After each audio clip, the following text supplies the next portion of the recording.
Assalamualaikum warahmatullahi wabarakatuh. My name is Muhammad Farhan Soleh My NPM number is 182122073, and I will continue the presentation from my friend. And the title that I will present it to you is about a learning-centered approach. So, what is the learning-centered approach? The main implications of the learning-centered approach are basically the ability of the teachers to take what they have been doing in their course planning with a certain grain of salt. So maybe you're wondering, what is the grain of salt mean? So let me give you some examples. So if if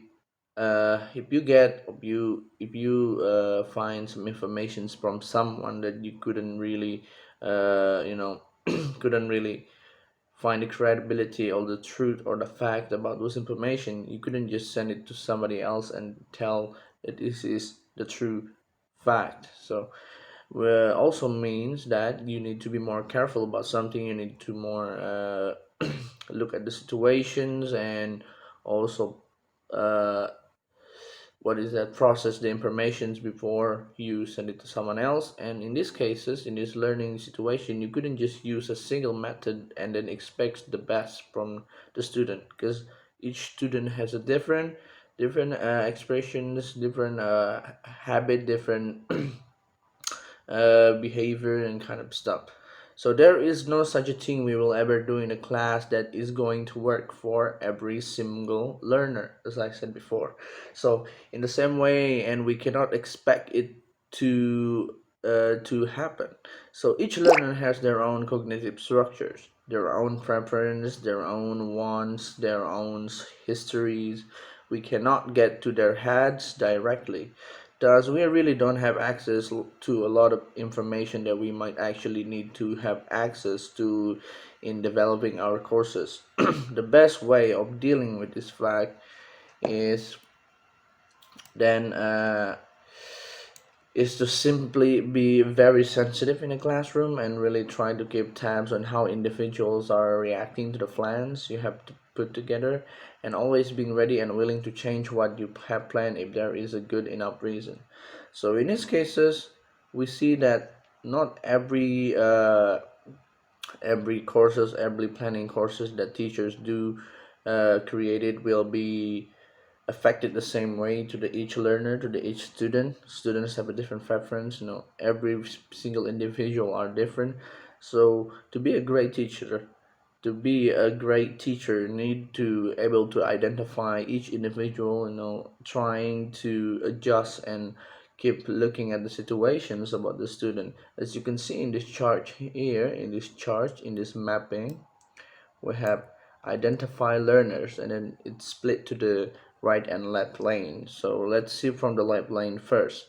First is the analyze the learning situations, and then we go to the theoretical view of the learning, and then continuing to the bottom is identify attitudes, wants, potentials of the learner, as I said before, to be able to create or uh, expecting the great goal to the student. You need to identify each individual, identify needs, potentials, constraint of learning, teaching, and situations. And then we go back to the top, and then we rotate back to the bottom. We go back to the evaluation. So let's go to the right lane. First is the analyze target situations, and the rep is the theoretical view of the language.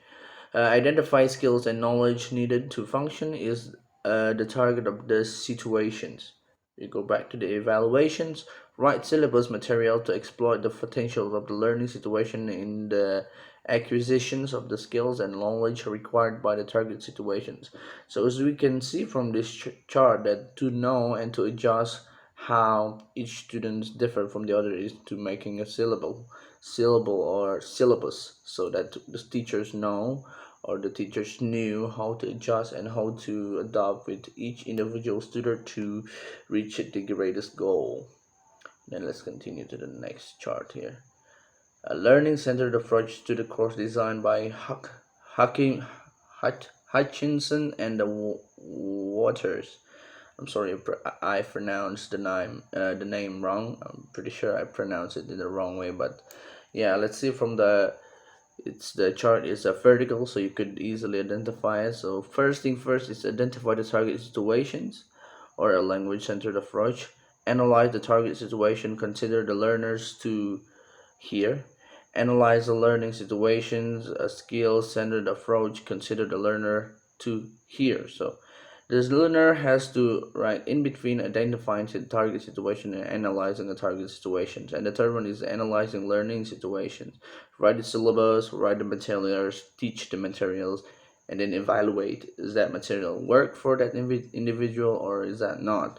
But at the same time, as a teacher, you couldn't really just look at each individual student, because there's really not time for it, especially if you're in a classroom with filled by a 60 plus student. It's exactly no way that you could evaluate each student. But in this case, you could just see the majority of the student. Maybe there's one or two that they couldn't you know handle very well. Maybe you could go after him and try to give him some personal time, or her as well, personal time for her to evaluate how exactly going on with the score, or the way the course is working for he or she.